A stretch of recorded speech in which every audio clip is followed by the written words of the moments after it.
Welcome. This is David Boles, Human Meme. Today's conversation is going to be about Anima and the demon soul. Before we get to our earned demons, we need to first set the universe of reckoning for where the goodness of us comes from and how and why it survives in situ in us. And I'm not talking angels, but rather about the soul, the essence of us that may not be in us, but of us. Aristotle wrote in De Anima, the soul, or perhaps more presumptively, the essence of something. Aristotle argued in De Anima there were all sorts of souls of living things. Plants and people and animals all had souls. Some souls were grander because they were self-aware, and the body was in motion and thinking. People had all of that, plus one thing the others did not: intelligence, the ability to learn through repetition and then expand on that initial learning. The De Anima conversation led to a larger argument later about the chain of being. And Aristotle, some scholars felt later, missed the notion of the soul by including animals. If we think of the soul as energy or electric thinking, then we come to better understand what Aristotle's argument was about, in that all things had some sense of being, whether they were aware of it or not was another issue. In an effort to organize all living things according to their life force, their soul, Aristotle was trying his best to bring definition to what would later become the theory of evolution. So, we have this human soul within us, without us. It's here, it's there, it's tempted, it's being codified, it's cuddled. And as we as a people across time have aged into this modern life, we have sort of degraded the overarching morality that all things are precious and valuable because everything has a soul, a life force, an energy that needs to be distinctive and valued. So religion took a big step of going against Aristotle and condemning his notion of everything has a soul, correcting him that only people had souls. Only people could be redeemed and deserved salvation and redemption. God would not place the soul within a plant or an animal because people have dominion over the land and surroundings. And so it doesn't make ethical sense in religious logic that a human would kill or eat something other, this other thing that had its own soul going on. To believe that animals have souls is to not credit the human experience as being divine, and God is not pleased in that deceit. That's the argument.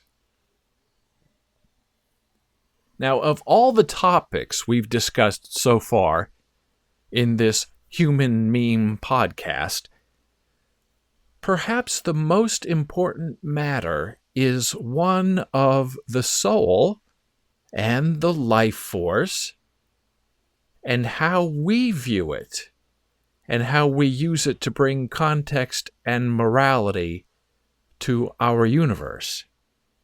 Do we value all living things, or only some things that a new philosophy of faith prescribes and demands and punishes if we don't follow through? Are we of the world or merely spinning on it?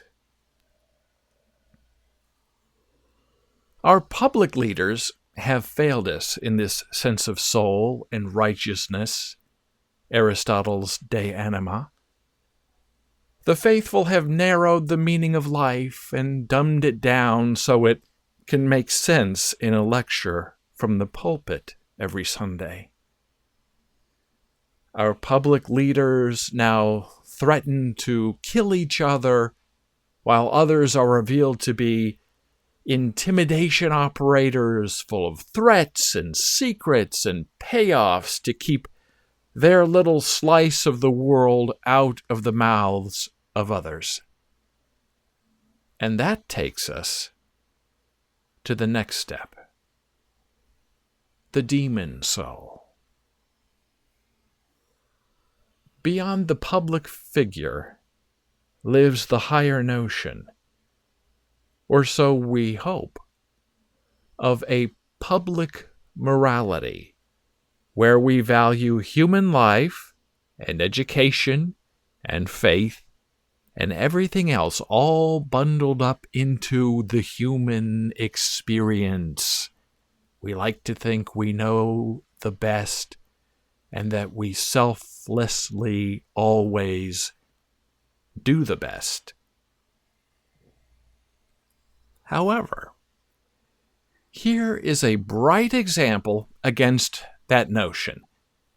And this example is narrow and limited, but I believe it still speaks to a much larger problem that Aristotle tried to address in De Anima, that we are all connected and corrected and corrective, no matter what other people try to tell us, based on faith or convenience.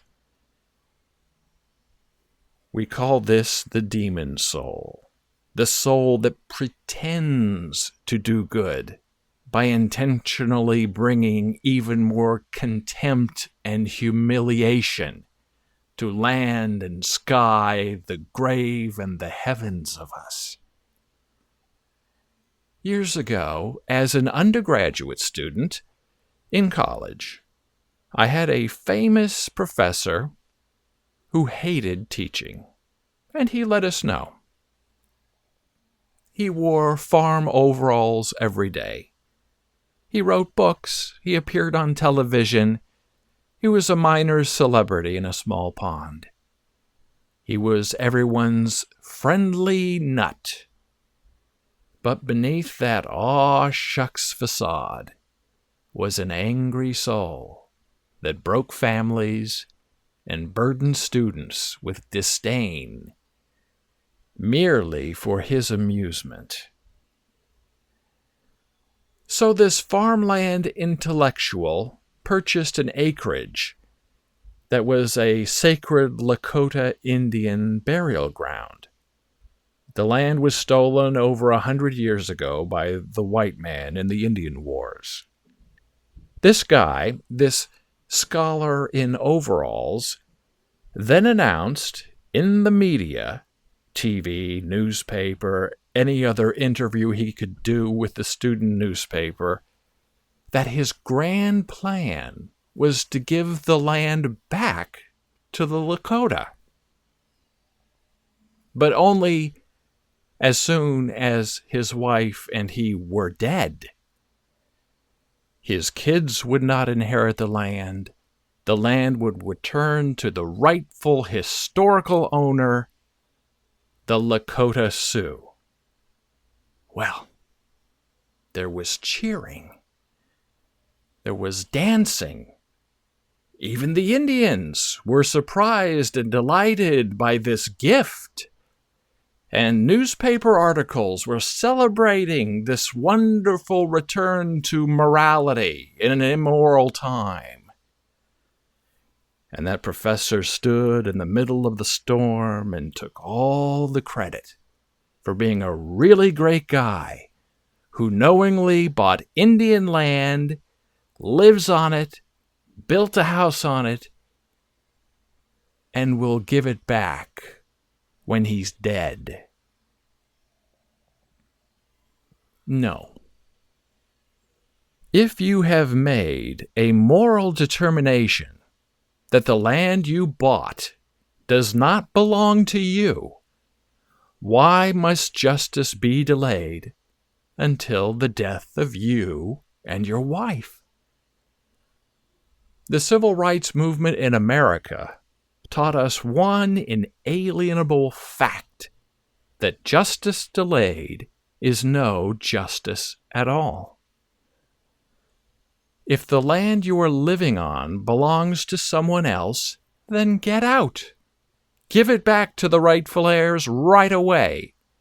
Stop stomping and pooping and playing on someone else's graveyard, all while insisting with a straight face that you're doing them and the history of injustice a grand favor.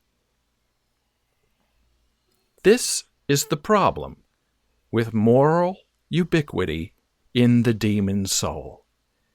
You get caught in a noose of your own tying, and you are trapped by a decadence of your own doing, because there's no escape from the equilibrium of righteousness in history and context. The animals, plants, sky, stones, rivers, clouds are all watching and rendering their own Aristotelian moral determination against you. It isn't enough to just give back when you feel like it. You have to give it back in context, in knowing, in timeliness. Even in the muck of moral turpitude of a movement you created by asking that attention be paid. If you call up the ghosts of the past to resurrect them in a swirling, evil modern world, be prepared to not just defeat them, but to decompose everything they stood for against the aggrieved. Now or never? Are you righteous or indignant? Do you lift your foot to leave the land, or do you simply rest your weary head on a pillow so impatient others may dream of your death? Thank you for listening. Be a human meme.